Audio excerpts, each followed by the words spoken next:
ఓం శ్రీకృష్ణ పరబ్రహ్మణే నమః. ఓం శ్రీ గురుభ్యో నమః.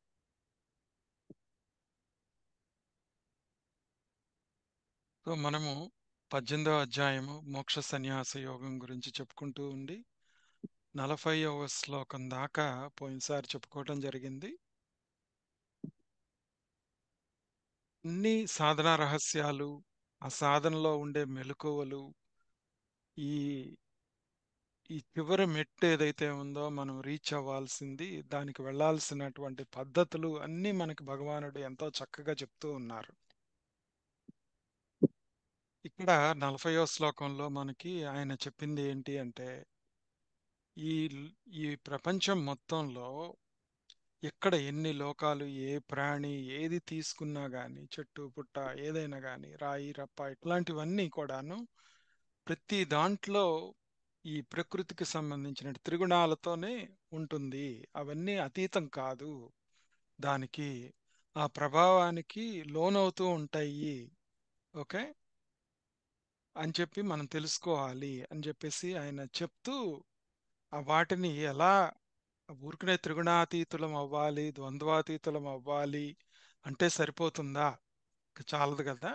దాన్ని మనం ఇప్పటిదాకా భగవద్గీతలో 17 అధ్యాయాల్లో నేర్చుకున్నవన్నీ కూడాను మనలో ఒక పాటి చిన్న స్మాల్ ఐ అంటే అహంకారం, నేను అన్న భావన, నాది అన్న భావన పోదన్నమాట సాధనలో.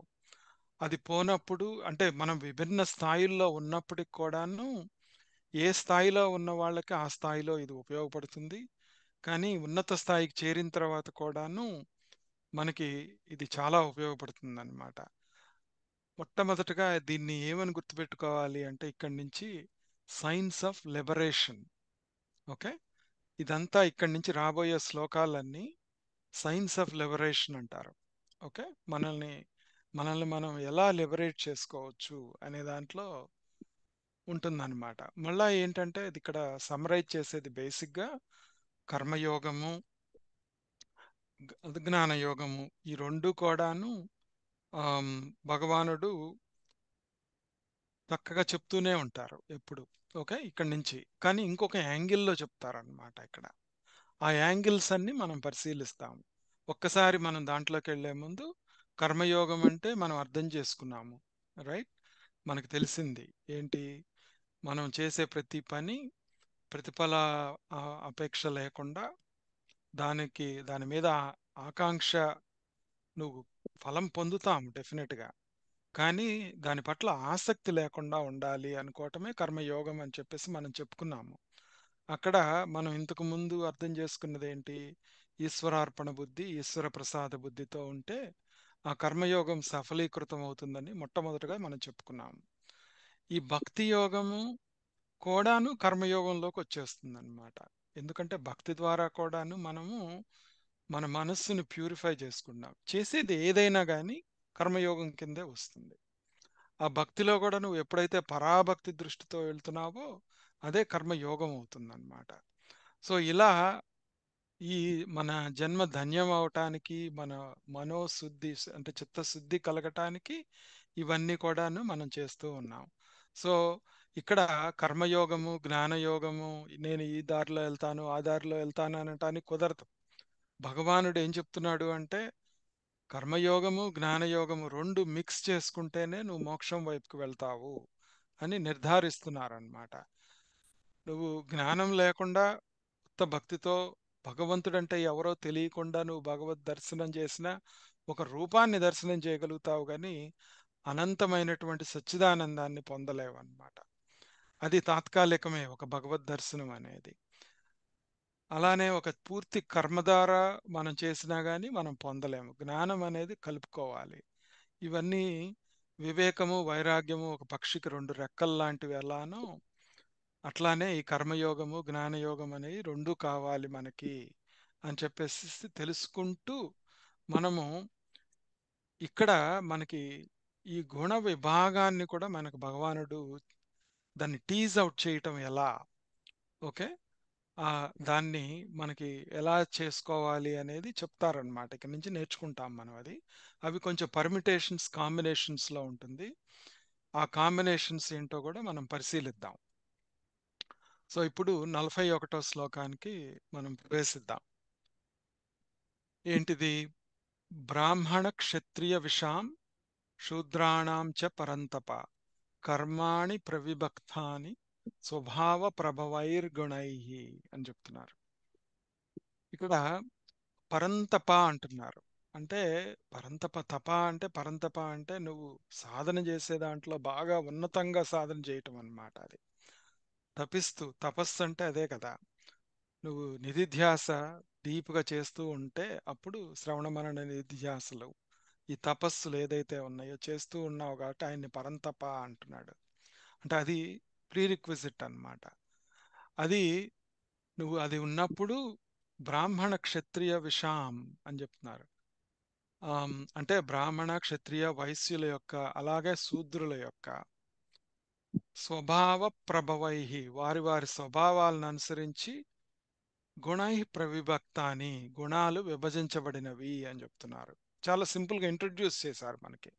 ఇదే మనకి పురుష సూక్తం కనుక మనం చూసుకుంటే ఒకసారి మనకి గుర్తుంటే, బ్రాహ్మణోస్య ముఖమాసి బాహురాజన్యకృత ఊరు తదస్య యద్వైశ్య పద్భ్యాం శూద్రో అజాయత అని చెప్పేసి మనకి పురుష సూక్తంలో చక్కగా చెప్తారు.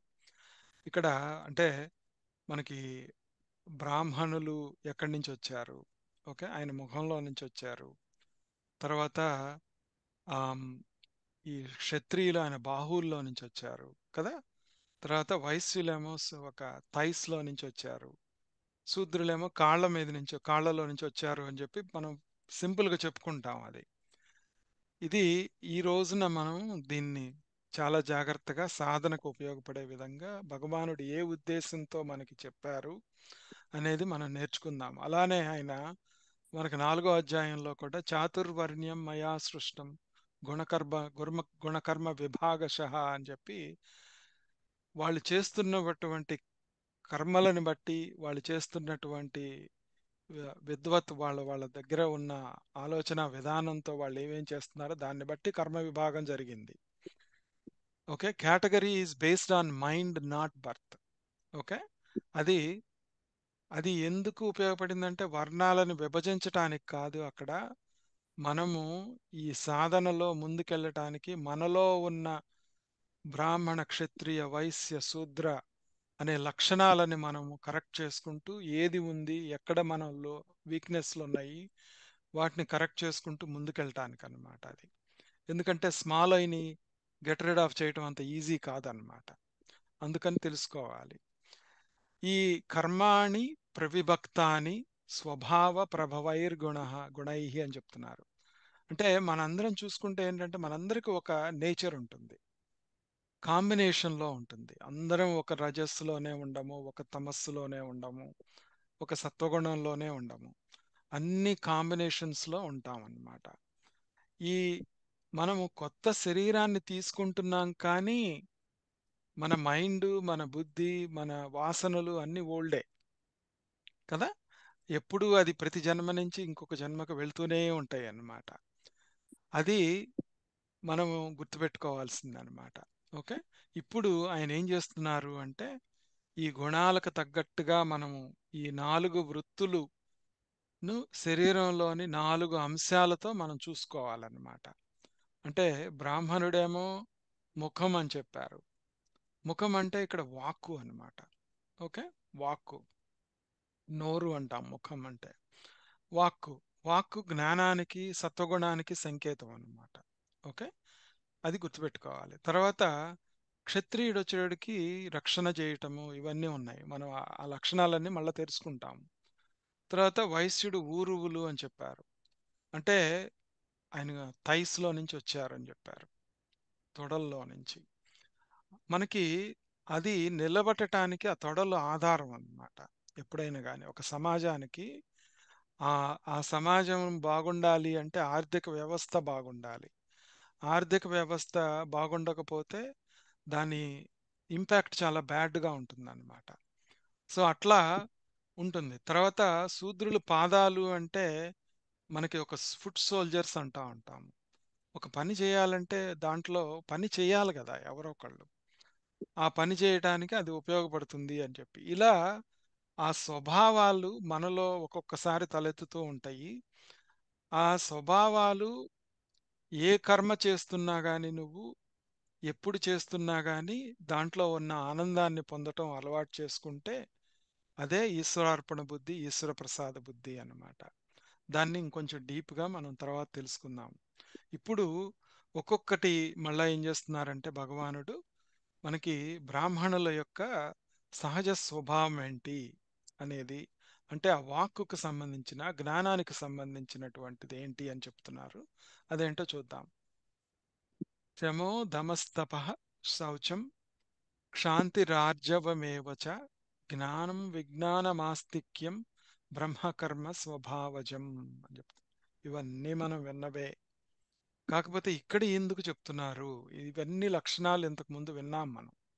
క్షమ అంటే మనోనిగ్రహము, దమము అంటే ఇంద్రియాల నిగ్రహం అని చెప్పుకున్నాము. తపహ అంటే మనము తపస్సు చేసేది ఏంటంటే ఇక్కడ మనము ద్వంద్వాతీతంగా మారటానికి, తపస్సు అంటే ఏదో కళ్ళు మూసుకొని చేసేది కాదు. మనము ద్వంద్వాతీతులం అవ్వటానికి, త్రిగుణాతీతులం అవ్వటానికి, రోజువారీ కర్మ ఫలాలని, వాసనల్ని మనం ఖర్చు చేస్తున్నప్పుడు ఎదురయ్యేటువంటి కష్టాలని మనం ఎలా ఎదుర్కొంటాము అనేదే నిజమైన తపస్సు అన్నమాట. ఓకే. ఇక్కడ శౌచం అంటే దాని మూలాన ఈ బాహ్య శుచి అంతర్శుచి ఏర్పడతా ఉంటుంది. దాని మూలాన మనకి క్షాంతి ఆర్జవం అనేది ఏర్పడతాయి అన్నమాట. అంటే ఇతరుల్ని క్షమించటము, అపరాధాలు చూసి తప్పులు ఎంచకుండా ఉండటము, ఎప్పుడూ రుజు ప్రవర్తనతో ఉండటం ఆర్జవం అన్నమాట. తర్వాత ఆస్తిక్యం అంటే ఇక్కడ ఏంటంటే మనము భగవంతుడి యొక్క వేద శాస్త్రాల మీద, భగవంతుడి పైన నమ్మకం ఉండటం ఆస్తిక్యత అంటారు. కానీ ఇక్కడ ఆస్తిక్యం అంటే ఏంటి అంటే ఒక బ్రాహ్మణత్వంలో మనము ఇందాక మనము ఆదిత్య సూర్య జ్యోతిరాదిత్య అని చెప్పుకున్నాం. ఉత్త వెలుగు, ఒక సూర్యుడిని, ఒక రూపాన్ని చూడటమే కాకుండా దాని కాంతిని పర్సీవ్ చేసుకోవటం అన్నమాట. కాంతిని చూడటం. ఓకే. అంటే డీప్గా ఆలోచించుకొని దాన్ని ఊహకు అందని దాన్ని ఊహిస్తూ దాన్ని మనం చూడగలగటమే ఇక్కడ ఆస్తిక్యం అన్నమాట. వేదం ఏం చెప్తుంది మనకి? ఉపనిషత్తులు ఏం చెప్తున్నాయి? బ్రహ్మం గురించి చెప్తున్నాయి. ఆ బ్రహ్మము యందు నిష్ట కలిగి ఉండటము, ఆ బ్రహ్మము యందు విశ్వాసం కలిగి ఉండటము, there is no duality. Okay. అంతా ఒక్కటేను అన్న సర్వం కల్విదం బ్రహ్మ, అహం బ్రహ్మాస్మి అనే మహావాక్యాల మీద నమ్మకం ఉండటమే నిజమైనటువంటి ఆస్తిక్యత అనేది గుర్తుపెట్టుకోవాలి. అదే జ్ఞానం. నెక్స్ట్ దాంట్లో వస్తుంది. జ్ఞానం విజ్ఞానం ఏవ. జ్ఞానం ద్వారా మనం తెలుసుకుంటూ, శ్రవణ మననాల ద్వారా జ్ఞానం తెలుసుకుంటూ నిధిధ్యాస చేస్తే విజ్ఞానం అవుతుంది అది. ఆ విజ్ఞానం ఏంటి? పరతత్వాన్ని మనకి అనుభవపూర్వకంగా చెప్పటమే. ఆ సాధనా క్రమంలో ఉండేవాడే నిజమైన బ్రహ్మము, బ్రహ్మణుడు. ఎవరైతే బ్రహ్మనిష్టలో ఉండటానికి ప్రయత్నిస్తూ ఉంటారో, ఆ బ్రహ్మములో రమిస్తూ ఉంటారో వాళ్లే నిజమైన బ్రాహ్మణులు అని చెప్తున్నారు. అని చెప్తే అదేమో మనం చేరాల్సిన స్థాయి అది. ఓకే. కానీ ఈ ప్రాసెస్ అంతా ఉంది కదా, శమదమాది సత్సంపత్తి, తపస్సు, స్వచ్ఛత, సహనం, చిత్తశుద్ధి, ఇవన్నీ కూడాను ఒక ట్రాక్ లో వెళ్తూ ఉంటాం మనం. మనలో ఇవి సహజంగా వస్తాయి. కానీ రాబోయేటువంటి క్షత్రియ, వైశ్య, శూద్ర గుణాలు ఏవైతే ఉన్నాయో వాటిల్లో ప్యూరిఫికేషన్ చేసుకుంటూ, వాటిని అర్థం చేసుకుంటూ బ్రాహ్మణత్వం వైపుకి నడుస్తూ ఉంటాం అన్నమాట. ఇది మనకి ఈ ఏ ఏది నేర్చుకున్నా కానీ మనము ఇలా అర్థం చేసుకోవాలి. షడంగాల దగ్గర నుంచి మీమాంస, ఎక్కడ ఏది షట్శాస్త్రాలు ఏది చదువుతున్నా కానీ మనము ఈ దృష్టితో ఉండాలి. ఓకే. దాంట్లో డీవియేట్ అయి వెళ్ళిపోకూడదు. ఉపనిషత్ చదివినా బ్రహ్మం పరంగానే చదువుకోవాలి. ఓకే. మహాభారతం, రామాయణం ఏది చదివినా కానీ ఆ దృష్టితోనే ఉండాలన్నమాట. అప్పుడు ఈ పురాణాలు కానీ ధర్మశాస్త్రము ఇవన్నీ ఆ ధర్మము అనేది ఎందుకు అంత ఇంపార్టెన్స్ ఇచ్చారు భగవానుడు అనేది మనకు రాబోయే శ్లోకాల్లో తెలుస్తుందన్నమాట. మనకి ఏ వేదాలు, ఏ బోధలు, ఏది చేసినా, ఏ ఆచార్యుడు బోధించినా, ఏది చేసినా దాని వెనకమాల ఉండేది ఈ సహజత్వం అనేది ఉంటుంది, సచ్చిదానందం అనేది ఉంటుంది, ఈ జ్యోతిరాదిత్య అనేది ఉంటుందన్నమాట. అది ఉండటం మూలానే ఈ ఈ బ్రాహ్మణత్వం అనేది మనకి సంప్రాప్తిస్తుంది, దాని వైపుకి వెళుతూ ఉంటాము. ఇక్కడ మనము ఈ బ్రాహ్మణత్వంలో ఏంటి అంటే ఒక రకమైనటువంటి కంటెంట్మెంట్ ఉంటుంది. ఎందుకు అంటే నిజాన్ని తెలుసుకోవటానికి ఉత్సుకత ఉంటుంది. ఆ నిజం సచ్చిదానందం కాబట్టి నాకు మిగిలినవి అక్కర్లేదు. మిగిలినవి అక్కర్లేనప్పుడు ఈ క్షత్రియ ధర్మాలు, వైశ్య శూద్ర ధర్మాలు ఏవైతే ఉన్నాయో అవి వాసనా క్రమంలో నాకు సంక్రమించినాయి కాబట్టి వాటిని నేను అర్థం చేసుకొని ఆ కర్మలని ఖర్చు చేసుకొని ఆ వాసనల్ని అర్థం చేసుకొని ముందుకు వెళ్తాను అని చెప్పేసేసి భగవానుడు మనకి టీచ్ చేస్తున్నారు ఇక్కడ అనేది గుర్తుపెట్టుకోవాలన్నమాట. మళ్ళా ఒక్కసారి బ్రాహ్మణ వృత్తిని ఎన్నుకోవాలి అంటే మనము శమము దమము ఉండాలి. అంటే మనోనిగ్రహము, ఇంద్రియ నిగ్రహం. దానికోసమే మనం చేసేటువంటి మెడిటేషన్ చేసినా, క్రియలు చేసినా, మిగతావి ఏది చేసినా కానీ ప్రాణాయామాలు ఇవేవి చేసినా కానీ, లేదా ఒక పూజా క్రమము ఏది చేసినా అదే దానివల్ల మనం తపస్సు అనేది నిజమైన తపస్సు అంటే చెప్పుకున్నాము. జీవనాన్ని గడపటము, ధార్మిక జీవనాన్ని గడపటము, దాన్ని కూడాను అపరిగ్రహం అంటారు. అంటే అనవసరమైన దాన్ని స్వీకరించకుండా ఉండటం కూడాను అది మనోవాక్కాయ కర్మల ద్వారా జరుగుతూ ఉంటుందన్నమాట. ఆ అపరిగ్రహ అనేది ఎప్పుడైతే జరిగిందో నువ్వు బ్రాహ్మణత్వం వైపుకి తొందరగా వెళ్తూ ఉంటావు అన్నమాట. మనకు కాని దాన్ని మనం ముట్టుకోకూడదు. ఎందుకు అంటే దానివల్ల కొత్త వాసనలు వస్తూ ఉంటాయి అన్నమాట. కొత్త సంకల్పాలు, అవసరం లేనప్పుడు కొత్త సంకల్పాలు చేస్తూ ఉంటాము. అందుకని జాగ్రత్తగా ఉండాలి. ఈ శౌచం కూడాను మనోవాక్కాయ ఆ, కర్మల ద్వారా అన్నింటిలో శౌచం ఉండాలి. ఓకే. సో అందుకనే మనకు చూసుకుంటే మనకి యజ్ఞోపవీత ధారణ చేసినప్పుడు దాంట్లో 3 దారాలు ఉంటాయి. ఆ 3 దారాలు ఏంటంటే ఆ శౌచాన్ని మనోవాక్కాయ కర్మల ద్వారా మాట్లాడే స్థాయిని కానీ, శారీరక స్థాయి కానీ, బుద్ధి స్థాయిలో నుంచి మనకి ఆ ప్యూరిఫికేషన్ తెచ్చేదే ఈ యజ్ఞోపవీత ధారణ అన్నమాట. దాని ద్వారా శాంతి ఈ మనం చేసేటువంటి సంధ్యావందనం ద్వారా కానీ, గాయత్రోపాసన ద్వారా కానీ మనకి ఈ ఆర్జవము శాంతి ఏర్పడి జ్ఞానము విజ్ఞానం వైపుకి వెళ్ళి మనము తమసోమ జ్యోతిర్గమయ అనేటువంటి వైపుకి ప్రయాణం చేయగలుగుతాం అన్నమాట. అట్లా మనము ఈ ఈ ఇక్కడ ఇవన్నీ చేస్తూ ఉంటే ఏమవుతుంది, మనకు మొట్టమొదటి అధ్యాయంలో, రెండో అధ్యాయంలో భగవానుడు లేదా మనకి ఆయన బోధ చేసేటప్పుడు భగవానుడు ఆయన విశ్వరూపం చూపించేటప్పుడు నువ్వు మామూలు చక్షువులతో చూస్తే కాదు, జ్ఞాన చక్షువులతో చూడాలి అన్నారు. ఈ జ్ఞాన చక్షువులు అనేవి ఈ సాధనా ప్రక్రియలో మనకు వస్తాయి అన్నమాట. అవి అలా చూడటం అలవాటు అవుతా ఉంటుంది అన్నమాట. ఓకే. అది అదే మనకి తర్వాత చెప్పబోయేటువంటి బ్రహ్మ కర్మ అవుతుంది అన్నమాట. అది తర్వాత చెప్తాను అది మళ్ళా. మనము ఆశ్రమాల్లో ఉన్నా ఎక్కడ ఉన్నా కానీ ఈ స్టేజెస్లో వెళ్తూనే ఉండాలన్నమాట. ఇక్కడ ఇక్కడ ఇంకొకటి గుర్తుపెట్టుకోవాల్సింది ఏంటంటే ఈ 3 కర్మల ప్రకారం కాంబినేషన్లో ఈ ఇక్కడ చూస్తే మీరు ఈ టేబుల్ చూస్తే సత్వ రజస్ తమస్ అని ఉంటుంది. ఒక్కొక్క దాంట్లో లక్షణంలో ఏది ప్రిడామినెంట్గా ఉంటుంది, ఏది సబ్సిడరీగా ఉంటుంది, టెర్షరీగా ఏది ఉంటుంది అనేది. అంటే మనమే ఒక్కొక్కసారి బ్రాహ్మణుడు, ఒక్కొక్కసారి వైశ్యుడు, క్షత్రియుడు, శూద్రుడిగా వ్యవహరిస్తూ ఉంటాము. వ్యవహరిస్తున్నప్పుడు ఈ కాంబినేషన్స్ బయటపడతా ఉంటాయి. ఒక్కొక్క వాసనలో, ఒక్కొక్క కర్మలో ఇవి బయటపడుతూ ఉంటాయి అన్నమాట. అది కూడా మళ్ళీ మనం నేర్చుకుందాం తర్వాత, చివరిలో చెప్తాను అది. తర్వాత ఈ ఈ స్వభావాన్ని నిర్ణయిస్తున్నది ఏంటి అంటే మన సత్వరజో తమో గుణాలే అని చెప్పి తెలుసుకున్నాము. ఇక్కడ మనం ఆ 9 అంగాలు ఏవైతే ఉన్నాయో ఈ ఈ బ్రాహ్మణత్వానికి మనం చెప్పుకున్నాము అవి. ఓకే. అది తెలుసుకో శ్లోకంలోనే ఉంది అది కంప్లీట్ గా. శమ దమ శౌచ క్షాంతి రాజ్యం అవన్నీ మనం చెప్పుకున్నాము. ఇప్పుడు నెక్స్ట్ దానికి వెళ్దాం. శౌర్యం తేజో ధృతిర్దాక్ష్యం యుద్ధే చాప్ యుద్ధే చాప్య అపలాయనం దానమీశ్వర భావశ్చ క్షాత్రం కర్మ స్వభావజం అని చెప్తున్నారు.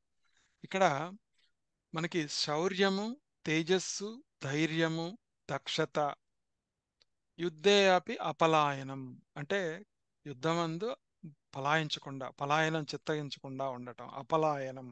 తర్వాత దానం, ఈశ్వర భావ అని చెప్పి ఇన్ని స్వభావాలు చెప్తున్నారు ఇక్కడ. ఓకే. ఎన్ని చూడండి, శౌర్యము, బలము, ధైర్యము, తర్వాత ఆ విద్యలో నైపుణ్యము. ఓకే. తర్వాత యుద్ధంలో నుండి వెనుక తిరగకుండా ఉండే సంకల్పము, దయాగుణము, నాయకత్వ సామర్థ్యము, ఇవన్నీ క్షత్రియులకు మనకు తెలిసిందే. అది తెలియందేం కాదు ఇది. కానీ దీన్ని వేరే దృష్టితో మనం పరిశీలిద్దాం. ఇక్కడ శౌర్యం, ఈ శౌర్యం అనేది ఏంటి అంటే క్షత్రియ లక్షణం. నువ్వు బ్రాహ్మణ లక్షణంతో జ్ఞానం నేర్చుకోవాలనుకుంటున్నావు, కానీ ఆ సాధనలో నీకు కొంత దక్షత కావాలి. నువ్వు వెళ్ళేటప్పుడు చాలా అడ్డుపడుతూ ఉంటాయి నీకు. చాలా మందితో సమాజంలో నువ్వు యుద్ధం చేయాల్సి ఉంటుంది. నీ సాధనకు అడ్డుపడే పరిస్థితులతో అడ్డుపడే పరిస్థితులతో నువ్వు యుద్ధం చేయాలి. ఒక్కొక్కసారి నువ్వు బ్రాహ్మణుడిగా ఉండాలి, ఒక్కొక్కసారి క్షత్రియుడిగా ఉండాలి, ఒక్కొక్కసారి శూద్రుడిగా వైశ్యుడిగా ఉండాలి. అవన్నీ ఎక్కడ ఏ రోల్లో నువ్వు ఎలా ఉండాలి అనేది అర్థం చేసుకునే గుణం నీలో దక్షత ఉండాలి. అవన్నీ కూడాను ఈ వీరత్వం అంటే అదనమాట ఇక్కడ. ఉం? నువ్వు తేజః అంటే ఇక్కడ ఆమ్, శక్తి. ఆ శక్తి ఎలా ఉండాలి అంటే నువ్వు ప్రాబ్లం రాగానే నిర్వీర్యం అయిపోకుండా దాన్ని ఎదుర్కొనే శక్తి కావాలి మనకి. దృఢ నిశ్చయం కావాలి, ధృతి కావాలి, దాన్ని దక్షత కావాలి, దాక్ష్యం. ఓకే. దాని మీద నిర్ణయం తీసుకోవాలి. ఒక సాధనలో కానీ ఒక పని కర్మయోగం చేసేటప్పుడు వాటిల్లో అడ్డుపడేటువంటి వాటి మీద కొన్ని నిర్ణయాలు తీసుకోవాల్సి వస్తుంది. ఆ నిర్ణయాలకి దక్షత ఉండాలి మనకి. దాని నుంచి పారిపోకూడదు. దానం అంటే ఇక్కడ ఏంటంటే మామూలుగా దాన ధర్మాలు చేయటము ఇవన్నీ అనుకోవచ్చు మనం. ఇక్కడ వచ్చేటప్పటికి ఏంటి అంటే మన సందర్భంలో దానం అంటే మన ఆలోచన విధానంలో మనము బయటకు ఒకళ్ళని క్షమించామని చెప్పచ్చు. మనం తప్పు చేసినప్పుడు లేదా మనం ఒక సరిదిద్దుకోలేనటువంటివి చేస్తున్నప్పుడు ఒక్కొక్కసారి మనల్ని మనం కూడా క్షమించుకోలేము. అవి దయాగుణంతో దానం చేయాలన్నమాట అక్కడ. అంటే దానం అంటే ఇవ్వటం అన్నమాట. ఇవ్వటం అంటే అక్కడ ఇవ్వటం అనే కాదనమాట. నువ్వు ఈ సాధనలో నీకు అవసరం లేని వాటన్నింటినీ వదిలించుకుంటూ పోవటమే దానం, నిజమైన దానం. ఓకే. ఈ సాధనలో నీకు అవసరం లేని వాటన్నింటినీ ఆ పరమాత్మ స్థాయికి చేరుకోవడానికి నీకు అవసరమైంది ఒక్కటే ఒకటి, ఆ సాధన. దానికి అక్కర్లేనివన్నీ కూడాను వదిలేయటమే దానం అన్నమాట. ఇక్కడ ఈశ్వర భావ ఉండాలి. ఈశ్వర భావ అంటే నాయకత్వం అన్నమాట. ఇక్కడ నాయకత్వం అంటే ఏంటి అసలుకి అంటే కొంతమంది నడిపించడానికి మనకి క్షత్రియ ధర్మంతో ఉంటుంది అది నాయకత్వం. వాళ్ళు అందుకనే రాజుని ఈశ్వరుడు అనేవాళ్ళు, రాజుని భగవంతుడితో సమానం అని చెప్పేవాళ్ళు పూర్వకాలంలో. కానీ ఇక్కడ ఏంటంటే మన ఇంద్రియాలన్నీ, ఓకే, ఈ సమధమాదులతో మనం కృషి చేస్తున్నప్పుడు వాటిని కంట్రోల్ చేసేటువంటి ఈశ్వరతత్వం అంటే నాయకత్వ భావన ఉండాలి నీకు. ఆ దృఢత్వము నీకు బుద్ధిలో ఉంది. ఆ బుద్ధికి సరిపడా నువ్వు ఆ ఈశ్వర భావాన్ని, నాయకత్వ భావాన్ని చూపించి ఎక్కడ లొంగిపోకుండా ఆ నాయకత్వాన్ని రిలేషన్షిప్స్లో కానీ మెటీరియలిస్టిక్ నీడ్స్లో కానీ ఎక్కడైతే ఈ ఎమోషన్స్ ప్లే చేస్తూ ఉంటాయో, ఎక్కడైతే ఆ నిజాన్ని అర్థం చేసుకోలేమో అక్కడ నిజమైనటువంటి నాయకత్వాన్ని మనం ప్రదర్శించాలన్నమాట. అదే నిజమైనటువంటి సాధనా క్రమం, ఈశ్వర తత్వం, ఈశ్వర భావంలో అక్కడ అన్నమాట. ఇవన్నీ కూడాను మనము అర్థం చేసుకోవాలి. అవన్నీ లేవు మనకి ఒక్కొక్కసారి. లేదా వాటిని ప్రపంచ స్థాయిలో తీసుకొస్తూ ఉంటాము క్షత్రియ ధర్మాన్ని. అది తీసుకొచ్చినప్పుడు ఏమవుతుందంటే, నేను చేయకపోతే ఈ పని ఎవరు చేస్తారు? నేను చేయకపోతే వీళ్ళందరూ ఎలా బతుకుతారు? అనే భావనలు మనలో వస్తూ ఉంటాయి అన్నమాట. వచ్చినప్పుడు కొంత నాయకత్వ భావాన్ని తీసుకొని మనము దాన్ని అది చెయ్యాలి కంపల్సరీగా.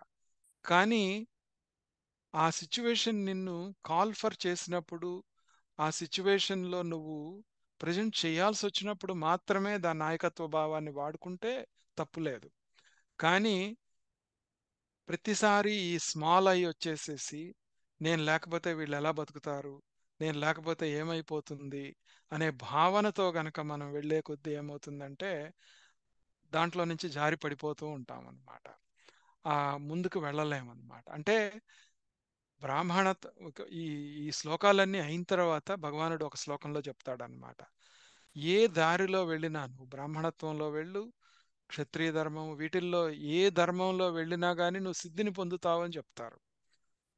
అంటే ఏంటి అంటే, ఆ భావంలో నువ్వు వెనకమాలున్న శక్తిని గ్రహించి, ఆ దక్షతని గనక చూపిస్తూ ఉంటే, నువ్వు ఎందుకు చేస్తున్నావు? కన్ను ఎందుకు చూస్తుంది? సూర్యుడు ఎందుకు ప్రకాశిస్తున్నాడు అని మాట్లాడుకున్నాం. ఆ వెనకమాలుండే దాన్ని చూస్తాం అలవాటైతే, నువ్వు శూద్రుడు అయినా, ఏది లక్షణాలతో నువ్వు పుట్టినా, ఏది చేస్తున్నా గాని, నువ్వు దాన్ని ప్రకాశించగలుగుతావు. నువ్వు పోగలుగుతావన్నమాట. ఇప్పుడు మనం కొంతమంది మహానుభావుల్ని తీసుకుంటే మనము మన బ్రహ్మం గారు గాని, తర్వాత కొంతమంది వారిని ఇప్పుడు ఎందుకు శ్రీకృష్ణుడినే తీసుకుందాము. ఆయన గోరక్షణ చేశారు.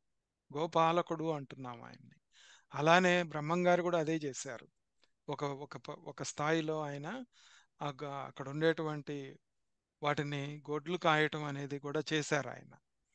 అట్లా ప్రతి దాంట్లో వాళ్ళు ఆ శూద్ర భావంతో చేసినా కానీ, ఆ గోరక్షణ చేసినా గాని, గోవిందుడు అయినా కానీ, ఆ గోవిందుడిలాగా మారాలి మనం.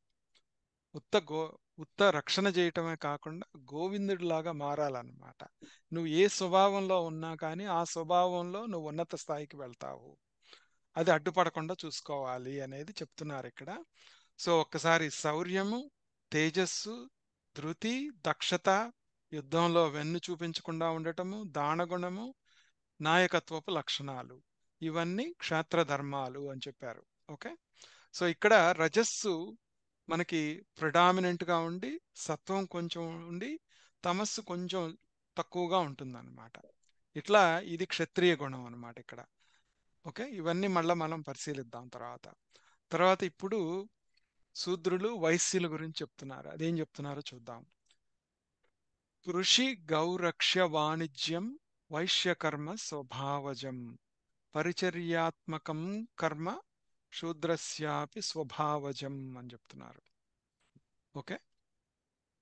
కృషి గౌరక్ష్య వాణిజ్యం అని చెప్తున్నారు. వ్యవసాయము, గోవుల పాలనము, ఈ క్రయ విక్రయాలు అంటే వాణిజ్య చేయటం అనేది వైశ్య కర్మ స్వభావజం అని చెప్పి, తర్వాత పరిచర్యాత్మకం శూద్రస్య స్వభావజం అని చెప్తున్నారు. అన్ని వర్ణాల వాళ్ళని మనం సేవించడం అనేది అది శూద్రుల యొక్క స్వభావం అని చెప్పి చాలా సూపర్ఫిషియల్ గా చెప్పారు. ఇదంతా చూడటానికి ఒక వర్ణ వ్యవస్థలా కనపడతా ఉంటుంది మనకి. కానీ నిజానికి త్రిగుణాతీతంగా, ద్వంద్వాతీతంగా మనం ఎదగటానికి ఉపయోగించుకోవాలన్నమాట దీన్ని. అంటే మనకు ఆయన చెప్పారు ఈ కర్మల గురించి. ఇదంతా కూడాను ఈ కర్మ స్వభావం మాత్రం మూలానే ఈ ప్రపంచం ఏర్పడుతుంది అని చెప్పారు.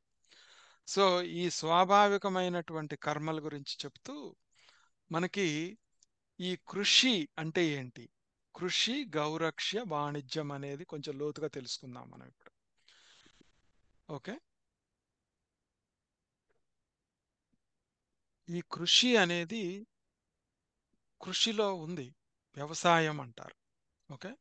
అంటే పరిశ్రమలు కలుపుకోవచ్చు. ఇక్కడ వైశ్యులు అంటే వైశ్యులు ఒక్కళ్ళే అని కాదు, మనం మనం క్యాస్ట్ ప్రకారంగా చూసేదే కాదనమాట. మామూలు శూద్రుల్లో కూడాను శూద్రులు అనుకుంటూ ఉంటాం మనం. వాళ్ళు కూడాను గోరక్షణ, వాళ్ళు కూడాను పొలాలు పండించటము, ఈ వాణిజ్యము వీటన్నింటిలో ఉంటూ ఉంటారు ఇండైరెక్ట్‌గా. సో, వాళ్ళందరూ కూడా కొంతమంది కలుస్తారనమాట దాంట్లో. సో, ఈ కృషి ఈ పరిశ్రమలు ఇవన్నీ కూడా చేయటమే కాకుండా గో సంరక్షణ అంటున్నారు. ఇక్కడ గోవులు అంటే మనకి గోవులు అనే మాత్రమే కాకుండా మనకి వేరే అన్ని అర్థం చేసుకోవాలి. ఈ దేని నుంచైతే మనం ఆహారాన్ని పొందుతున్నామో, ఓకే. ఇక్కడ వ్యవసాయం చేస్తారు. కానీ దేని నుంచైతే మనం ఆహారాన్ని పొందుతున్నామో అదంతా గౌరక్షమే. ఓకే. ఎవరైతే దాన్ని ఇవ్వగలుగుతున్నారో వాళ్ళందరూ గోవులే. ఓకే. మనందరం కూడా గోవులమే. మన ద్వారా అందరి ద్వారా ఈ ప్రపంచానికి కంట్రిబ్యూట్ చేస్తున్నాము. అందరము ఈ ప్రపంచం బతకటానికి మనం పనులు చేస్తూ ఉన్నాము. అందరం గోవులమే. అందుకనే భగవానుడు ఆ మనకి చెప్పినప్పుడు దాంట్లో అర్జునుడు గోవైతే ఓకే. ఆయన ఆయన పాలు పితుకుతూ మనకి చెప్పారు అని చెప్పేసి మనం చెప్పుకున్నాం కదా! ఓకే. అట్లా అన్నమాట. సో, ఇక్కడ ఈ వాణిజ్యం అంటే వ్యాపారము అన్నీ. మనం చేసేటువంటి ఎనీ కర్మలు అన్నీ చేస్తున్నవన్నీ కూడాను ఈ ప్రపంచాన్ని నిలబెడుతున్నాయి మనకి.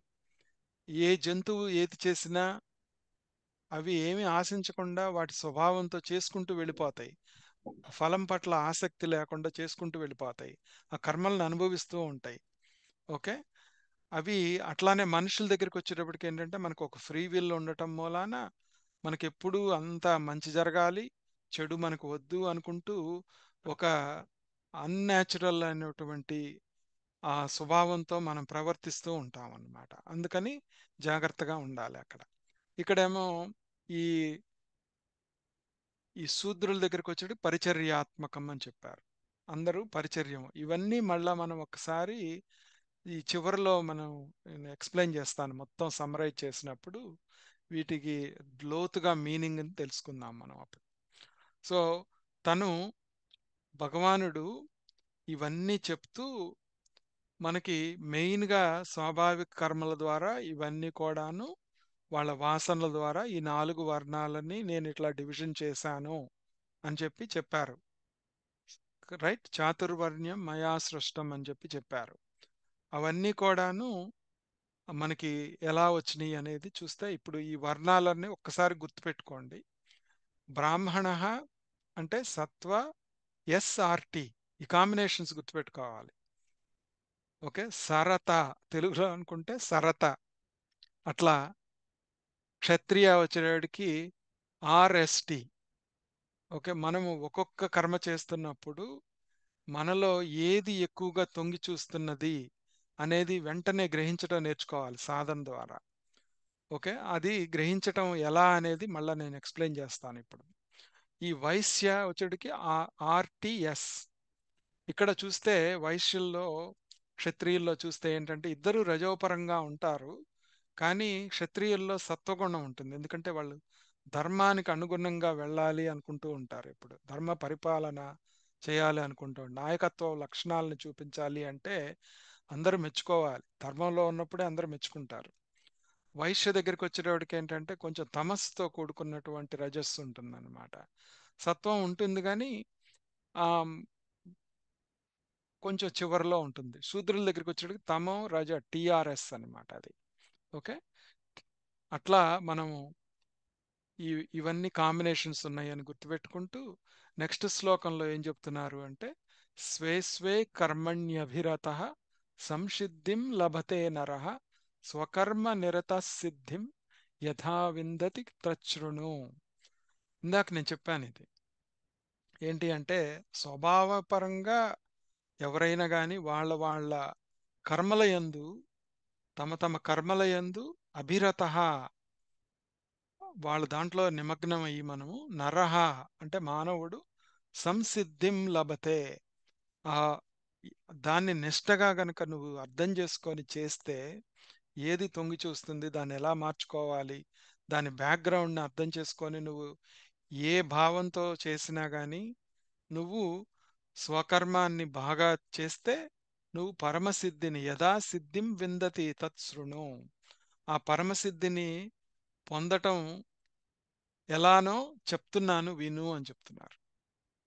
ఓకే. ఇక్కడ మనం రెండు గుర్తుపెట్టుకోవాలి మనకు అర్థం కావాలంటే. ఈ స్లైడ్ చూడండి, చూస్తూ ఉండండి. స్వభావము స్వధర్మము. ఓకే. స్వభావము స్వధర్మము అనేది మనకి చాలా చోట్లకి కాన్ఫ్లిక్ట్ క్రియేట్ చేస్తూ ఉంటాయి అన్నమాట. ఆ స్వధర్మాన్ని అర్థం చేసుకోవటం కష్టంగా ఉంటుంది మనకి. అట్లానే అర్జునుడు కూడాను ఆ స్వధర్మాన్ని అర్థం చేసుకోవటంలో ఆయనకి తెలుసు, క్షత్రియ ధర్మం తెలుసు, తనేం చేయాలో తెలుసు. కానీ ఎమోషన్స్కి లోనయ్యి, అంటే స్వభావానికి లోనయ్యి స్వధర్మాన్ని మర్చిపోయాడు. ఓకే. ఇక్కడ స్వభావం అంటే ఏంటంటే మనము వన్స్ ఓన్ నేచర్ అన్నమాట. ఆ మనకి ఈ స్వభావం ఇక్కడ శాస్త్రం కూడా మర్చిపోయేట్టు చేస్తుంది మనల్ని. ఓకే. అది జీవత్వానికి నాంది అన్నమాట ఆ స్వభావం అనేది. అలానే స్వధర్మాన్ని గనక మనము స్వభావానికి లింక్ చేస్తేనేమో ఒక్కొక్కసారి మనము మనల్ని మనం కన్విన్స్ చేసుకొని నేను చేస్తున్న దాంట్లో తప్పు లేదు, ఇది నా స్వధర్మము అని చెప్పి భ్రమలోకి లోనవుతూ ఉంటాం అన్నమాట. ఆ భ్రమకు లోను కాకుండా భ్రమతో లోనయ్యేటువంటి స్వధర్మము, నిజమైన స్వధర్మము ఏంటి అనేది అర్థం చేసుకోవటానికి ఈ బ్రాహ్మణ క్షత్రియ వైశ్య శూద్ర అనేది మనకు ఉపయోగపడుతుంది అనమాట. మనం రోజు కాన్ఫ్లిక్ట్లో అనుభవించేది ఇదే అన్నమాట. స్వధర్మము ఆ పరిస్థితిలో ఏంటి నాకు అనేది అర్థం చేసుకోవటం ఎంతో కష్టమైందన్నమాట. ఓకే. ఒక సన్నివేశం చూసాం మనం. ఒకళ్ళు బాధపడుతున్నారు. బాధపడుతున్నప్పుడు మనలో రకరకాల ఎమోషన్స్ వస్తాయి. అది మనకు తెలియని వాళ్ళు కష్టపడుతున్నప్పుడు ఒక రకమైనటువంటి బాధ, మన వాళ్ళు బాధపడుతున్నప్పుడు, మనకు దగ్గరగా ఉన్నప్పుడు ఒక బాధ. కానీ ఈ బాధ అనేది ఎందుకు చూస్తున్నావు నువ్వు? ఎక్కడి నుంచి ప్రొజెక్ట్ అవుతుంది ఇది? బాధ కనపడటం తప్పు కాదనమాట. ఇది చాలా జాగ్రత్త గుర్తుపెట్టుకోవాలి. బాధ కనపడటము, సుఖం కనపడటము తప్పు కాదు. అది సమిష్టి కర్మలో భాగంగా మన ఫ్యామిలీలో కానీ మన జీవితంలో అది వ్యక్తమవుతా ఉంటుంది. కానీ ఆ పరిస్థితుల్లో నువ్వు మెయిన్ రోలా, సబ్సిడరీ రోలా, లేదంటే హీరోవా, లేకపోతే సైడ్ క్యారెక్టర్వా అనేది నువ్వు తెలుసుకోవాలి. తెలుసుకొని, అంటే అది ఎలా తెలుస్తుంది అంటే ఆ పరిస్థితి నిన్ను డిమాండ్ చేస్తుంది. నువ్వేం చేయగలవో దాంట్లో ఒక నిజం ఉంటుంది.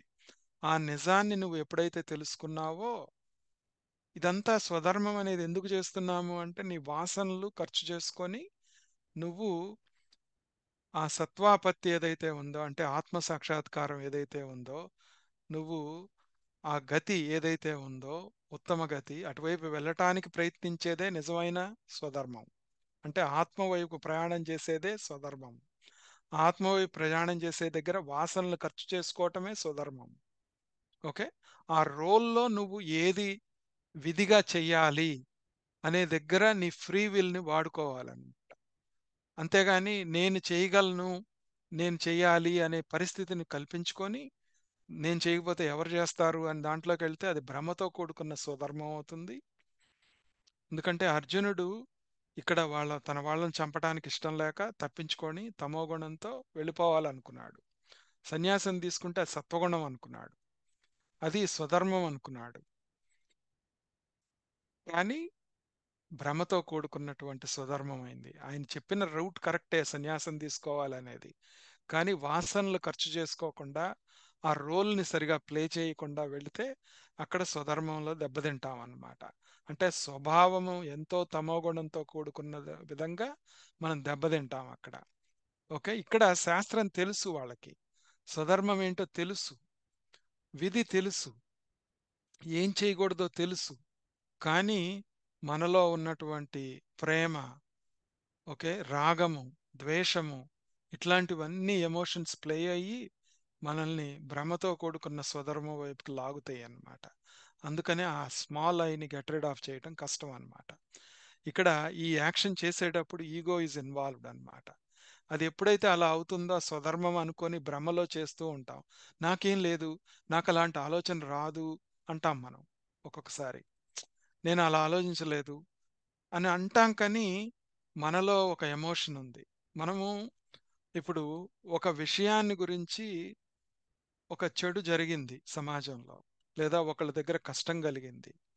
కష్టం కలిగినప్పుడు దానిలో నువ్వు చేయగలిగిన పరిస్థితి ఏంటో తెలుసుకున్నావు నువ్వు.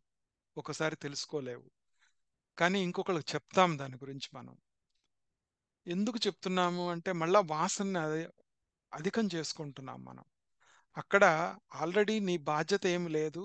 నువ్వు చేయాల్సిందేదో చేసేసావు. కానీ దాన్ని మళ్ళా నువ్వు ఆ ట్రామాని మళ్ళా ఒకసారి రీప్లే చేసి ఇంకొకళ్ళకి చెప్పి, అయ్యో! వీళ్ళింత కష్టపడుతున్నారు అని చెప్పావు అంటే దాని అర్థం ఏంటంటే నీ వాసనను నువ్వు పెంచుకుంటున్నావు అన్నమాట ఇక్కడ. భ్రమతో కూడుకున్నటువంటి సత్వగుణం అనుకునే స్వధర్మంలో ఉండాలనుకుంటున్నావు నువ్వు. ఇక్కడ ఏమవుతుంది అంటే ఈ అవిద్య అనేది ప్లే చేసి సత్వ రజో తమో గుణాలని ఇంకా డీప్‌గా తీసుకెళ్తుందన్నమాట. అంటే శాస్త్ర రహితమైనటువంటి అవిద్య మనల్ని కిందకి లాగేస్తుందన్నమాట. దాని మూలాన ఏమవుతుందంటే మనం సత్వగుణంతో ఆలోచించినా కానీ రజస్సు, తమస్సు ప్రిడామినేట్ అయ్యి మనల్ని కిందకి లాగేసి ఏదో ఒక పని సంకల్పం క్రియేట్ చేస్తాయి మనకి. ఆ సంకల్పం మూలాన మళ్ళా కొత్త వాసనలు ఏర్పడతా ఉంటాయి. ఇదంతా ఎక్కడి నుంచి వచ్చింది అంటే పంచదశి అని విద్యారణ్యుల వారు దీన్ని ఈ ఈ లక్షణాలన్నింటినీ బాగా అర్థం చేసుకునే స్థితిని ఆయన పంచదశలో ఎక్స్‌ప్లెయిన్ చేస్తారు. అక్కడ వ్యష్టి సత్వము, సమిష్టి సత్వము అనేది ప్లే అవుతూ ఉంటుంది. అంటే అహం బ్రహ్మాస్మి, సర్వం కల్విదం బ్రహ్మలో కూడాను మనం చేసే సాధనలో ఈ రెండిటి మధ్య టగ్ ఆఫ్ వార్ జరుగుతా ఉంటుంది. ఆ టగ్ ఆఫ్ వార్‌ని ఎలా అధిగమించాలనేది నేను చివరిలో చెప్తాను, మనకి చెప్పుకుందాం. ఇక్కడ ఇలానే వ్యష్టి సత్వము, సమిష్టి సత్వము. సమిష్టి సత్వంలో ఉన్నప్పుడు నీ రోల్ ఎలా ఉండాలి? వ్యష్టి సత్వంలో ఉన్నప్పుడు నీ రోల్ ఎలా ఉండాలి? అంటే ఒక చోట పరిస్థితిలో నువ్వు బాధపడుతూ ఉంటావు. ఎవరికో అన్యాయం జరిగింది. ఎవరికో ఏదో జరిగింది. అది సమిష్టి సత్వపరంగా నువ్వు ఆలోచిస్తున్నావు అక్కడ. ఆ సమిష్టి సత్వంలో నీ రోల్ ఏముంటుంది అనేది నువ్వు అర్థం చేసుకోకుండా దానికి ఒక పెద్ద సంకల్పం క్రియేట్ చేసి ఒక్కొక్కసారి వి గెట్ క్యారీడ్ అవే అన్నమాట. అది ఆ మైండ్ ఇంటలెక్ట్ ని వేరే దారిలోకి తీసుకెళ్లి మళ్ళీ రజో తమో గుణాల్లోకి వెళ్ళిపోతాం అన్నమాట. జాగ్రత్తగా ఉండాలి అక్కడ. దాని మూలాన ఏమవుతుంది? వాసనాస్ అంటే ఈ మైండ్ ఇంటలెక్ట్ ప్రీవియస్ బాడీ నుంచి మనకు వస్తున్నాయి. ఈ ప్రాణాస్ వచ్చేటప్పటికి ఇంద్రియాస్ travel but do not determine స్వభావ. ఓకే, ఇంద్రియాస్ ఎప్పుడు స్వభావాన్ని ఎప్పుడు చేయట్లేదు, ఎందుకంటే అవన్నీ జడమే అన్నమాట.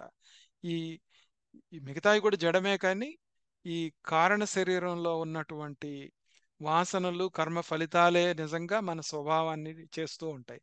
ఈ ప్రాణాలు ఇవన్నీ ఊరికనే అవుట్వర్డ్ యాన్సిలరీస్ అన్నమాట. ఓకే, ఇప్పుడు మనం ప్రాణాయామం చేసినా కానీ వాటిని రెగ్యులేట్ చేస్తున్నా కానీ అవన్నీ చేస్తాము. కానీ ఒక ఇంద్రియ నిగ్రహం ఏర్పడుతుంది మనలో. కానీ వాసనల పట్ల మనకి ఏ ఏ జ్ఞానం ఉండదు. దాన్ని పోగొట్టుకోలేము. అందుకనే కేవలం కర్మయోగం ద్వారా, కేవలం భక్తి యోగం ద్వారా వాసనల్ని మనం అర్థం చేసుకోలేము. జ్ఞానం ఉంటేనే వాసనలను అర్థం చేసుకోగలుగుతాం అన్నమాట. ఇప్పుడు ప్రహ్లాదుడికి భగవద్ దర్శనం అయింది. ఓకే, అట్లానే ధ్రువుడికి దర్శనం అయింది. అట్లానే చాలా మందికి భగవద్ దర్శనాలు అయినాయి. కానీ దాని తర్వాత ఎంతో సాధన చేశారు వాళ్ళు. ఆ సాధన చేసి ఆ వాసన క్షయాన్ని చేసుకున్నారు వాళ్ళు. ఇక్కడ మళ్ళా మనం గుర్తుపెట్టుకోవాల్సింది ఏంటంటే ఈ స్మాల్ అయ్యి బిగ్ అయ్యి తీసుకుంటే మనం ఈశ్వర తత్వంలో శుద్ధ సత్వము, మలిన సత్వము అని చెప్పి మనం తెలుసుకున్నాము. శుద్ధ సత్వం ఏదైతే ఉందో అది మాయ. ఓకే, అంటే తర్వాత మలిన సత్వం వచ్చేటికి తమస్సు రజస్సు యాడ్ అయ్యి సత్వగుణం కూడా ఈ కాంబినేషన్స్తో ఉంటుంది. అది మనం సృష్టి క్రమంలో ఫస్ట్లో తెలుసుకున్నాము. ఈ బ్రాహ్మణ క్షత్రియ వైశ్య శూద్ర దాంట్లో ఈ శుద్ధ సత్వము మలిన సత్వం మనల్ని ఎప్పుడు ఎంటాడుతూ ఉంటాయి. ఇందాక ఎలాగైతే స్వభావము స్వధర్మం అని చెప్పుకున్నాము, ఎక్కడ మలిన సత్వం ఉంది, ఎక్కడ శుద్ధ సత్వం ఉంది అనేది మనం డిస్టింగ్విష్ చేసుకోవాలి. చేసుకోకపోతే ఏమవుతుందంటే ఈ స్మాల్ ఐ వదలదన్నమాట మనం. ఓకే, ఇవన్నీ చాలా మైన్యూట్ అడ్జస్ట్మెంట్స్ మనము అంటే ఇది 18వ అధ్యాయంలో చెప్తున్నాడు మోక్ష అంటే చివరి అధ్యాయం ఇది. ఈ చివరి అధ్యాయంలో ఫైన్ ట్యూనింగ్ ఇది. ఓకే. మొట్టమొదటి అధ్యాయంలో మన తుప్పంతా వదిలించుకొని ఇక్కడికి వచ్చాం మనం. ఆ స్మాల్ ఐని పోగొట్టుకునే ప్రక్రియ మొత్తం 18వ అధ్యాయంలో ఉందన్నమాట. ఓకే. సో ఇది మనం ఇక్కడ చూస్తే మలినసత్వం గురించి, శుద్ధసత్వం గురించి మనం ఇంతకుముందు చెప్పుకున్నాము. ఓకే. ఊరికనే ఇక్కడ మనకి పెట్టడం జరిగింది ఇక్కడ. ఓకే. ఇదంతా చూసుకొని ఇంతకుముందు మనకు తెలిసిందే ఇదంతాను. బట్ ఒకసారి గుర్తు చేయటానికి ఇక్కడ పెట్టానన్నమాట. తర్వాత 46వ శ్లోకానికి వస్తే మనం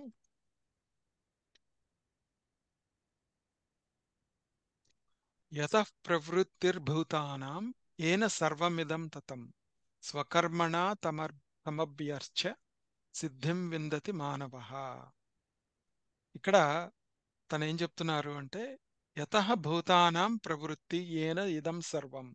అంటే ఏ భగవంతుని నుండి భూతానాం, ఇక్కడ మళ్ళీ సృష్టి క్రమాన్ని చెప్తున్నారు చూడండి ఎంత సటిల్ గా. ఇప్పుడు నేను చెప్పింది అందుకనే ఇక్కడ శుద్ధ సత్వము మలిన సత్వం ఎందుకు చెప్పానంటే ఈ శ్లోకానికి అది ఇంట్రొడక్షన్ అన్నమాట. అంతే భగవానుడు ఇది ఎందుకు చెప్తున్నారు అనేది అర్థం చేసుకోవాలి మనం. ఏ భగవంతుడి నుండి అయితే సమస్త ప్రాణుల యొక్క ఉత్పత్తి జరుగుతున్నదో, ఏ భగవంతుడి నుంచి అయితే సమస్త జగత్తు వ్యాప్తమై ఉన్నదో, ఆ పరమేశ్వరుడు తన స్వాభావిక కర్మాచరణం ద్వారా పూజించి ఆ పరమేశ్వరుణ్ణి మనము ఎలా పట్టుకోవాలి? స్వాభావిక కర్మాచరణం, దాని ద్వారా పరమసిద్ధిని పొందాలి.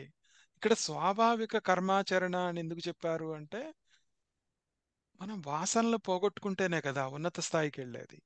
వాసనల మూలానే మనకు ఒక స్వభావం ఏర్పడింది. ఓకే. దాన్ని లింక్ చేస్తున్నారు ఇక్కడ భగవానుడు. ఓకే. అది మెయిన్ గా గుర్తుపెట్టుకోవాల్సింది ఇక్కడ. ఇక్కడ ఆ ప్రవృత్తులు ఏంటో తెలుసుకోవడానికి కొంచెం కష్టమే మనకి. మనము ప్రకృతిలో కానీ అంటే సమాజంలో కొన్ని జరుగుతూ ఉంటాయి మనకి. కొంతమంది మనం డిక్టేట్ చేస్తూ ఉంటారు. కొన్ని ఎక్వైర్డ్ గా మనం తెచ్చిపెట్టుకొని మనం ప్రవర్తిస్తూ ఉంటాం. ఇవన్నీ చూసుకుంటే మన స్వభావానికి తగ్గట్టుగా చేస్తున్నామా లేదా, లేదా పరధర్మాన్ని అడ్డుపెట్టుకొని చేస్తున్నామా లేదా. ఓకే. పరధర్మం అంటే ఏంటంటే అదిగో వాళ్ళు చూడు ఎంత సంపాదిస్తున్నారో, వాళ్ళు ఎలా ఉన్నారో చూడు, అందరు చేస్తున్నారు కదా, ఇది నేను చేస్తే తప్పేంటి, ఇలాంటి ఆలోచనలు వస్తూ ఉంటాయి. పేరెంట్స్ కూడా పిల్లలు కానీ మన చుట్టూ ఉన్న ఫ్యామిలీ సమాజం మనకి ఆ దృష్టిని కాన్స్టెంట్గా మన మీద ప్రెషర్ పెడతా ఉంటుంది. ప్రెషర్ పెట్టడం మూలాన ఏమవుతుందంటే మన స్వాభావికమైనటువంటి కర్మలు చేయటం ఆపేస్తాం. ఇంకొకళ్ళ కోసం బతుకుతూ ఉంటాం మనం. ఇంకొకళ్ళ కోసం బతుకుతూ ఉన్నప్పుడు దాంట్లో కొత్త వాసనలు ఏర్పడతా ఉంటాయి. మనల్ని మనం ఖర్చు చేసుకోకపోయి కొత్త వాసనలు ఏర్పరచుకుంటూ ఉంటాం. అందుకనే ఇక్కడ భగవానుడు యతభూతానాం ప్రవృత్తి ఏన ఇదం సర్వం తం స్వకర్మణ అభ్య అభ్యర్చ మానవ సిద్ధిం వందతి అని చెప్తున్నారు అనమాట. ఇలా మనము ఇక్కడ ఇంకోటి గుర్తుపెట్టుకోవాల్సింది ఏంటంటే దీన్ని ఎలా తెలుసుకోవాలి మనం, ఈ పాయింట్ చాలా జాగ్రత్తగా వినాలి. ఏంటి అంటే నేను చూస్తున్నాను కానీ నా కళ్ళని నేను చూడట్లేదు. అలానే కదా చైతన్యాన్ని, ప్రతి చోట చైతన్యాన్ని చూస్తున్నాను అనేది తెలియాలి మనకి. అంటే దాన్ని ఒక దృష్టితో ఒక రూపంతో చూడాలనుకోకుండా ఒక ఉన్నత స్వభావంతో నీ స్వభావం ఏదైతే ఉందో నీ వాసనలు ఖర్చు చేసుకోవడం, అదే అదే ఇక్కడికి వచ్చేటప్పటికి ఏంటంటే ఈశ్వర ప్రసాద బుద్ధి, ఈశ్వరార్పణ బుద్ధి అన్నమాట. ఇక్కడికి వచ్చేటప్పటికి అది అంటే ఏంటి, నేను ఏదో భగవంతుడు ఎక్కడో ఉన్నాడు, భగవంతుడికి నేను చేస్తున్నాను సమర్పిస్తున్నాను అనే భావన కాకుండా ఈ స్వాభావికమైనటువంటి కర్మ నా పూర్వజన్మ వాసనల ప్రకారం వచ్చింది అని తెలుసుకోవటమే ఈశ్వరార్పణ అన్నమాట. దాని ద్వారా ఏ కర్మ అయితే వచ్చిందో, ఫలితం వచ్చిందో దాన్ని ఆ వాసన ప్రకారమే నా కర్మ ఫలితం మూలానే వచ్చింది అని తెలుసుకోవటమే ఈశ్వర ప్రసాద బుద్ధి అవుతుంది అన్నమాట. అది అంటే నా కన్ను నేను చూడలేను, చైతన్యాన్ని చూడటం అంటే అర్థం ఏంటి అంటే ఇక్కడ జ్ఞాన చక్షువు అంటే ఏంటంటే రోజు చేసే పనుల్లో ఇది దీని మూలాన జరుగుతుంది అని తెలుసుకోవటమే అదనమాట. దీన్నే మనం ఇంతకు ముందు చెప్పుకున్నాము మానస పూజ అని. నిజమైనటువంటి మానస పూజ ఏంటంటే నీ స్వాభావికమైనటువంటి కర్మలన్నీ నువ్వు అవి ఎందుకు వస్తున్నాయి, ఎందుకు చేస్తున్నావు, దాని వెనకమాలున్న శక్తి ఏంటి, దాన్ని కాన్స్టెంట్ గా చూడటం అంటే సాక్షి భావనతో ఉండటమే నిజమైనటువంటి శివమానస పూజ అనేది మనం అర్థం చేసుకోవాలన్నమాట. ఇక్కడ దీని మూలాన ఏమవుతుంది అంటే మనకి మనకి శ్రేయాన్ స్వధర్మో విగుణ పరధర్మాత్ స్వనుష్ఠితాత్ స్వభావనియతం కర్మ కుర్వన్నాప్నోతి కిల్బిషం అని చెప్తున్నారు ఇక్కడ. ఓకే, శ్రేయాన్ స్వధర్మో విగుణ, బాగా ఆచరించినటువంటి పరధర్మం కన్నా, అంటే పరధర్మం ఎలాంటిది, అది విగుణ గుణరహితమైన, ఓకే, స్వధర్మ అంటే గుణరహితం అయినటువంటి ఇది ఎట్లా అంటే పరధర్మం ఎంత గొప్పగా ఉన్నా కానీ గుణరహితమైనా కానీ స్వధర్మాచరణే శ్రేష్టమైనది అనే మీనింగ్. మనం ఎప్పుడు ఘంటసాల గారి వింటున్నప్పుడు ఇది శ్లోకం ఎక్కువగా వినేవాళ్ళం మనం. ఓకే, చక్కగా ఆచరించినటువంటి పరధర్మం కన్నా కానీ స్వధర్మమే గొప్పది అని చెప్పేసి చెప్తా ఉంటాడు దాంట్లో. ఎందుకంటే అది స్వభావజం అన్నమాట.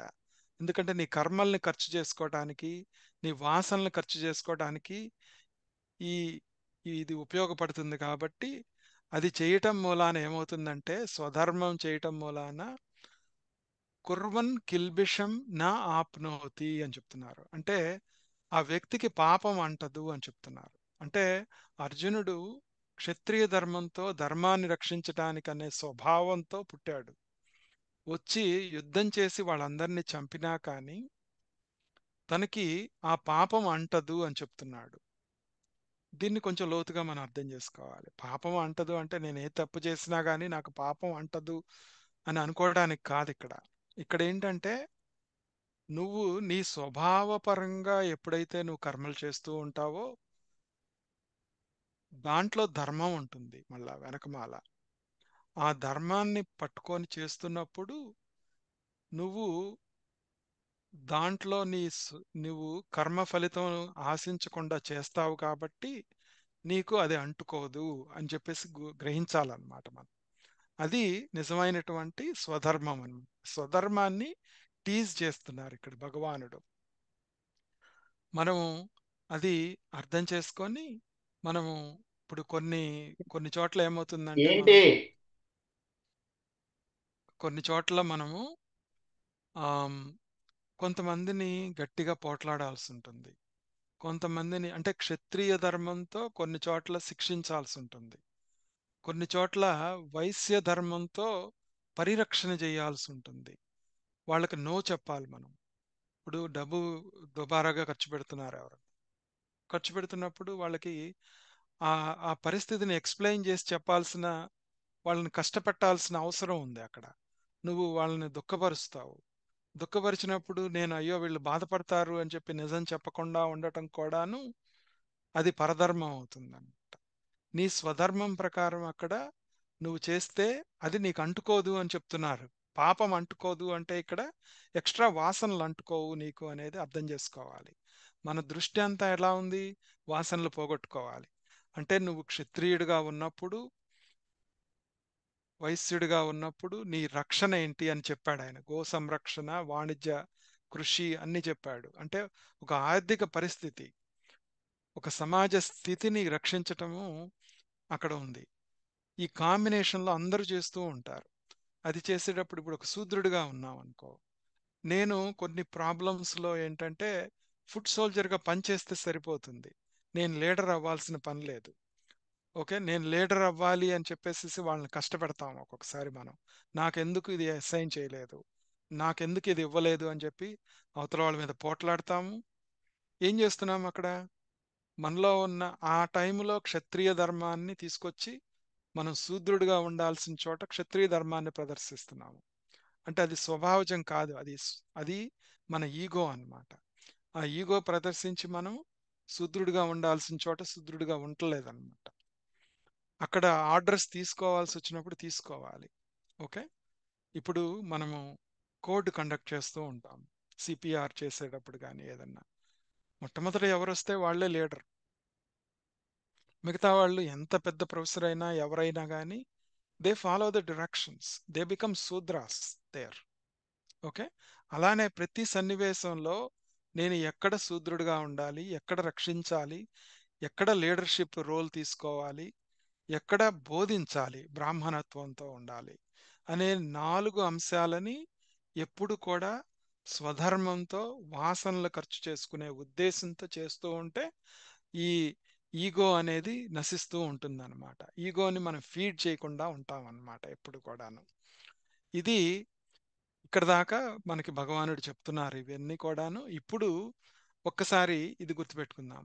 కర్త, మైండ్ అండ్ యాక్షన్స్ ఇవన్నీ ఒకసారి చూస్తే మనము ఈ ఈ సాధనలో ఈ స్వభావము స్వధర్మం అనే టీజ్ అవుట్ చేసుకునేటప్పుడు మనము ఈగో, కరణం, కర్మ ఇట్లాంటివన్నీ మనం ఈ అహంకారం ఇప్పుడు ఇందాక చెప్పిందంతా ఇదే అన్నమాట.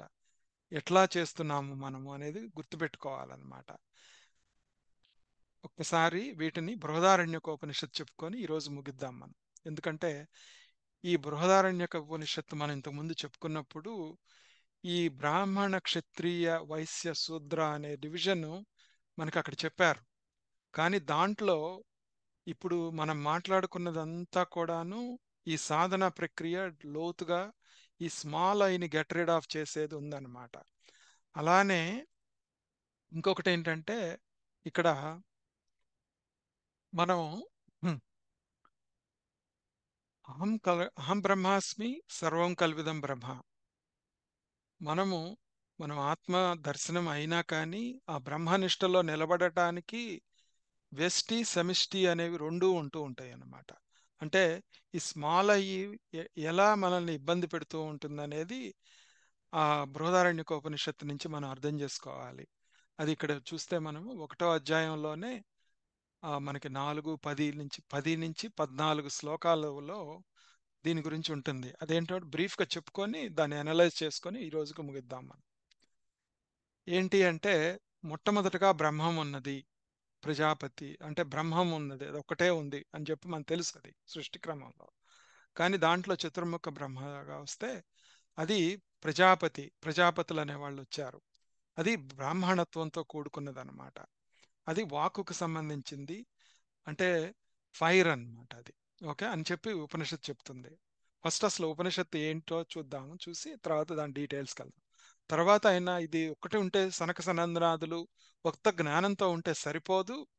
ఈ కర్మ క్షయం అవ్వాలి సమిష్టిగా అంటే, వాసన క్షయం అవ్వాలి అంటే, ఓకే. నెక్స్ట్ స్టెప్ క్షత్రియులు కావాలి అని చెప్పేసి ఇంద్ర, వరుణ, సోమ, రుద్ర ఇట్లాంటి యమ, మృత్యు ఇట్లాంటి వాళ్ళందరినీ ధర్మరాజు యమధర్మరాజుని ఇట్లాంటి వాళ్ళందరినీ సృష్టించడం జరిగింది. అంటే వీళ్ళంతా క్షత్రియ ధర్మంతో ఈ సమిష్టి ప్రపంచాన్ని పరిపాలిస్తున్నారు.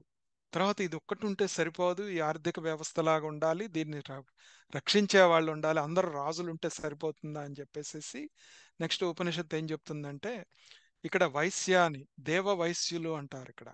దేవ క్షత్రియులు, దేవ వైశ్యులు, దేవ శూద్రులు అంటారు.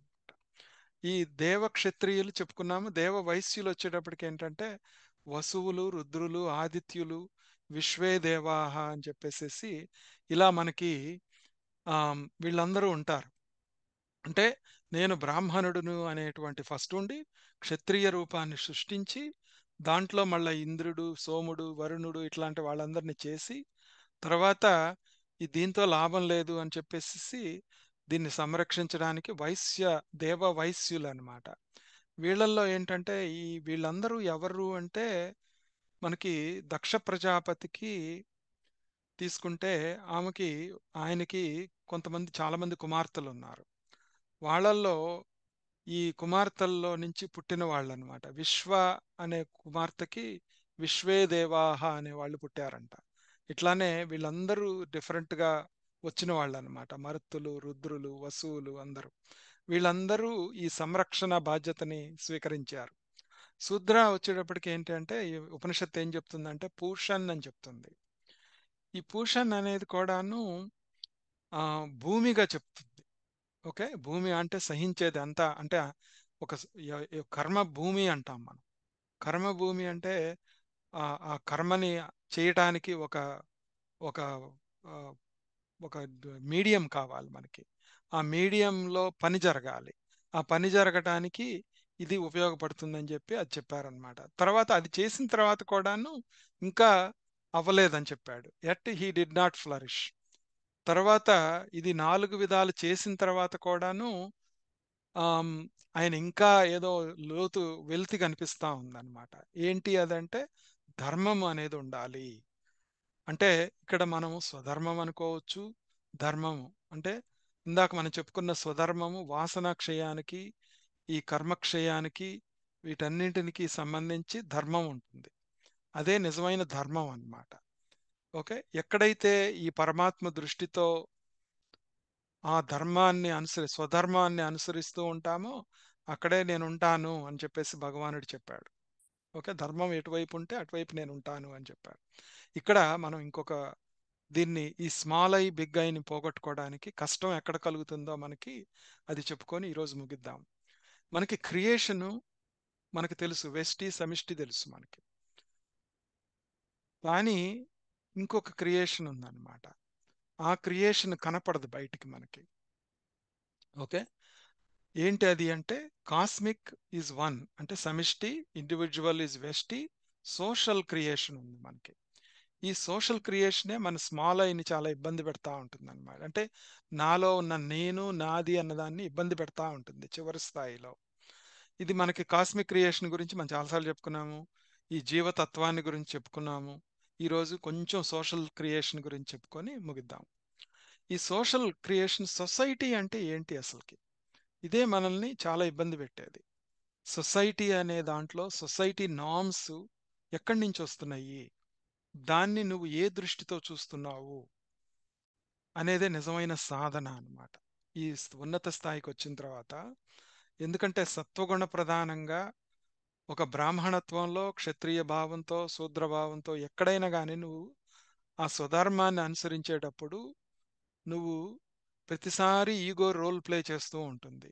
ఆ సోషల్ క్రియేషన్ నిన్ను ఇబ్బంది పెట్టి నిన్ను లాగుతూ ఉంటుంది ప్రతి చోట.